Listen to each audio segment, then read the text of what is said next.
السلام علیکم ورحمت الله وبرکاته ومغفرته. یو محترم خور پوښتنه کړې ده، اولاد نه لري، ډاکټرانو ورته ویلي دي چې ستا په نطفه کې چې کومې هګۍ دي له کومو هګیو څخه چې اولاد پیدا کېږي هغه نسته، که هغه کمزوري دي که لږ دي. نو وایي ډاکټران راته وایي چې موږ د بلې ښځې هګۍ راخلو درته، هغه هګۍ بیا ستا د خاوند له اوبو سره ګډوو، بیا یو انجکشن دی که پیچکاري در لګوو، تا ته به بیا ستا به اولاد بیا پیدا شي. نو وایي خور مې راضي کړې ده په دې باندې چې هغه وایي زه اولادونه لرم، زه خپل هغه هګۍ دي که هر څه مواد دي هغه در کوم. نو خاوند وایي راته ووایي چې پوښتنه وکړه د مولوي صاحب څخه چې شرعاً موږ ته جواز شته که نشته. محترمه الله دې رحم وکړي. قرآن عظیم شان کې الله جل جلاله راته فرمایي بسم الله الرحمن الرحیم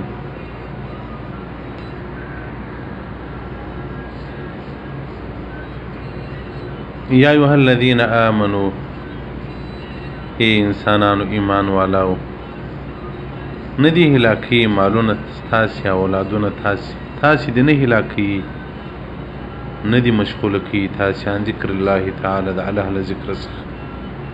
د سورة المنافقون هم آیات دی، او په بل آیات کې د سورة التغابن الله جل جلاله راته وایي انما اموالکم واولادکم فتنه والله عنده اجر عظیم. اولادونه ستاسې مالونه ستاسې فتنه دي، په ناروا کې به وولېږي د دوی په واجب باندې.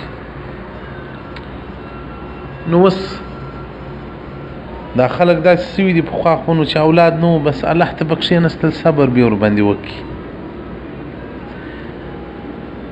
کافران خو لارې برابري،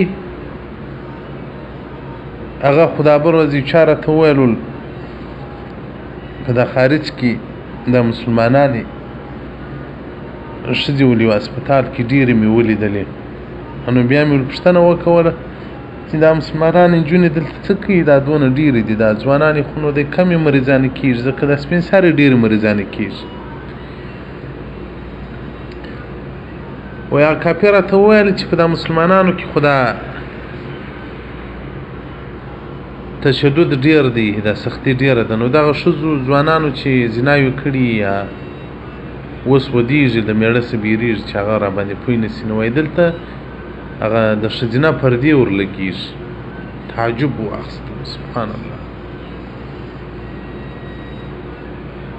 نو کافران خو دغه دي، دغه لارې هم برابرې کړي دي انسانانو لره، دا د اولاد لارې هم برابرې کړي دي. وایي که ته نه لرې د بل چا نطفې و هګۍ و اوبه ور اچوو باره اولاد پیدا کېږي.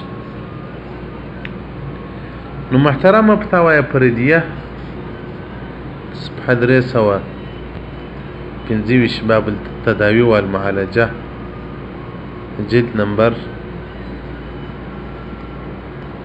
8 دی ته پوره وضاحت کړی دی چې د انجکشن د پیچکارۍ په ذریعه اولاد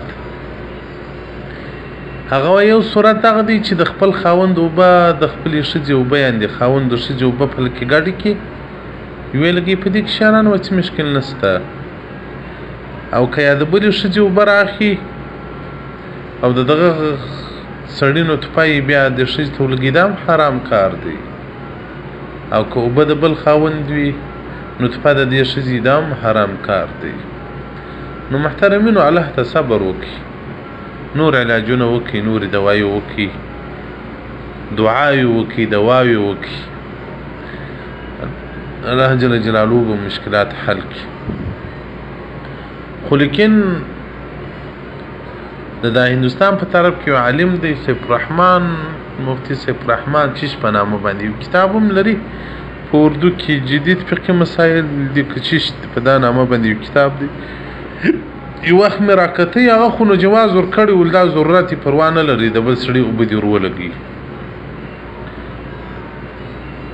هغه خو نو ډېر شیان روا کړي دي، په دا بینګو په دا معاملاتو کې هم ډېر سود کاروبارونه یې روا کړي دي.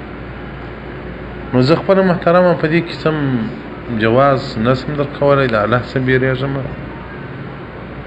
نه دا د فتاوای محمدیه منع هم کړی دی چې دا دې نه لګي نو البت تقوا مختاره کړئ د اولاد په وجه باندې ځانونه مه هلاک کوئ منع فرمانه کوئ د الله جل جلاله دا چې اوس اوبه د بلې ښځې دي ستا د خور دی او بیا اوبه ستا د خاوند دي دا بیا سره ګډي بیا ستا ته درلګي نو تر دې ټولو شیانو تېر سي الله ته صبر وکړي هغه د اولاد دعاوې ما درته ښوولي وې داسې خلک ستا چې 25 کاله اولاد نه دي سوي الله اولادونه ورکړي دي نو موږ خو دغه روحاني علاج څخه ډېر شاته خلک یو که ماسې ډاکټران جواب راکړي نو بیا موږ روحاني علاج ته ځو که نه اول باید موږ علاج په قرآن سره وکړو دا زه باور در کوم خور که په تا کې مشکل وي 40 ورځې هره ورځ سورت